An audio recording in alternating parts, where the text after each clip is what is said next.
Hi, welcome to my channel आडे विद कामिनी। और मैं हूँ कामिनी। काफ़ी दिनों के बाद वीडियो बना रही हूँ। एक्चुअली मेरा स्टैंड टूट गया है तो रखने में थोड़ी प्रॉब्लम हो रही है, लेकिन ओके, ट्राई करती हूँ। एक्चुअली काफ़ी दिनों से डिस्टर्ब चल रही हूँ और इसलिए वीडियो बनाने का मन भी नहीं करता, कुछ भी ब्लॉग नहीं बनाने का मन करता है। आती हूँ, जाती हूँ, बट कुछ ऐसा है जो मिसिंग है, नहीं कर पा रही, नहीं हो पा रहा मुझसे। रिश्तों को छूटते देख रही हूँ हाथों से, रिश्तों को टूटते हुए देख रही हूँ हाथों से। मैं बहुत हेल्पलेस फील करती हूँ कि मैं उन चीज़ों को संभाल नहीं पा रही। मेरा कोई अपना, बहुत ही अपना, इस समय हॉस्पिटल में है।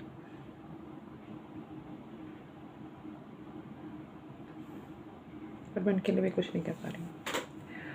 और अभी कल की ही बात है, मैं अपने काम पे थी और 12:30 बजे का टाइम था। मेरे एक कलीग हैं, वो आए और उन्होंने अपना ऑन ड्यूटी के लिए अपना थंबप्रिंट उसमें डाला। और फिर वो जस्ट फ्यू सेकेंड में वो जस्ट नी बेंड हो गए, क्योंकि वो मेरे जस्ट बगल में थे। मैंने ज़ोर से चिल्लाई कि व्हाट हैपन, कि प्लीज़ कोई इनको उठाओ। बट वो इतनी लंबे चौड़े थे, इतनी हैवी बॉडी थी, उनको कोई उठा नहीं पा रहा था। उसके बाद I just try, I tell them please इनको ऐसे ही ज़मीन पर लिटा दो, सीधी लिटा दो। बट उन्हें कोई वो भी नहीं कर पा रहा था, क्योंकि कहते हैं ना कि जब आपकी बॉडी कॉन्शियस होती है, आप बेहोश हो जाते हैं, तो आपकी बॉडी और भी हैवी हो जाती है। या जब आप सोते में अगर कोई उठाता है तो आपकी वेट बॉडी ऑलरेडी बहुत हैवी हो जाती है। तो बट कई लोगों ने, 5-6 लोगों ने मिलकर उनको किसी तरह से लिटाया।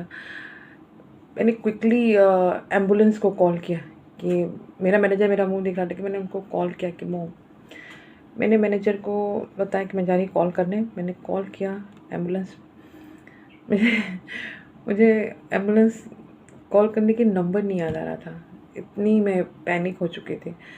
सडनली एक कस्टमर थे, उन्होंने मुझे नंबर दिया तो मैंने कॉल किया। और फिर उसके बाद मुझे अपने ऑफिस का नंबर नहीं याद आ रहा था। मैंने वो नंबर, सामने मेरे कार्ड था मेरी कंपनी का, मैंने उस कार्ड को लिया, मैंने उनको नंबर बताया। वो बोले okay we are on the way, हम आ रहे हैं।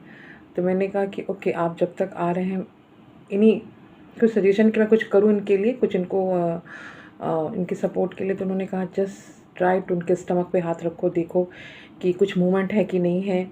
या फिर उनके चेस्ट को अपने दोनों हाथों को यूँ करके प्रेस करने को उनके हार्ट पर बोला। जस्ट मैं तो नहीं कर रही थी, लेकिन मैंने अपने कलीग से कहा कि please you try to do. और वो कंटिन्यूसली कर रहा था, बहुत कोशिश कर रहा था, सब ने किया। बट मैंने देखा उन्होंने 3 टाइम बहुत लॉन्ग ब्रीथ ली। That moment I say no he no more. और मुझे रोना आ गया, मैंने फ़ोन बंद कर दिया। उसके बाद फिर एम्बुलेंस आया, सारे लोग आए, सब उनको क्या होता है कि इंजेक्शन, पंपिंग और सब कुछ करने लगे। लेकिन आई नो दैट मोमेंट ही नो मोर। और पता नहीं क्यों ना, एक बहुत हेल्पलेस सा फील हो रहा था कि हम इतनी शिकवे शिकायत, इतना इतना लोगों के साथ वो रखते हैं ना, शिकायतें रखते हैं, गुस्सा करते हैं, ईगो रखते हैं, अपनी बातों को, बहुत चीज़ें करते हैं।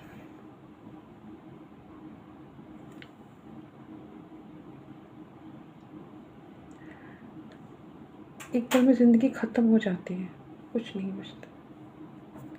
मेरे सामने एक 6 फीट का इंसान चल कर आया था और 5 मिनट के अंदर वो नहीं रहा।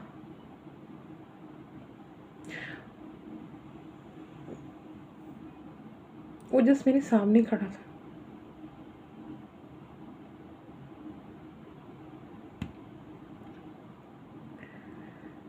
फिर भी हम इतनी शिकायतें रखते हैं लोगों से।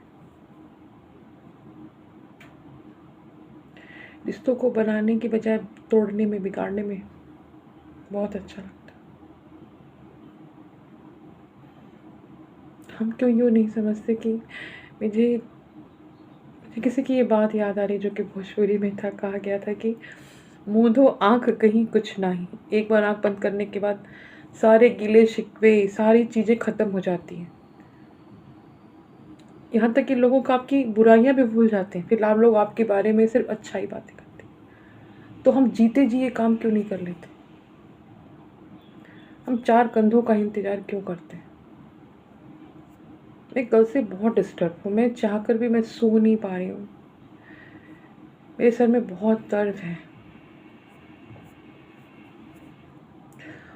या कहीं दूर से देखी होती या सुनी होती तो समझ में आता। मेरी आँखों के सामने मेरे 2 कदम के आगे मेरे साथ हो रहा था।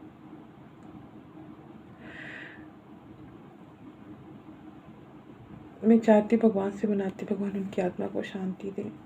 जिस दिन नहीं बेवकूफ़ हो रहे, लेकिन आप सभी से रिक्वेस्ट है, शिकायत भूलिए, प्यार से रहिए, गुस्सा भी करिए, चिल्लाइए भी, लेकिन खामोश नहीं रहिए।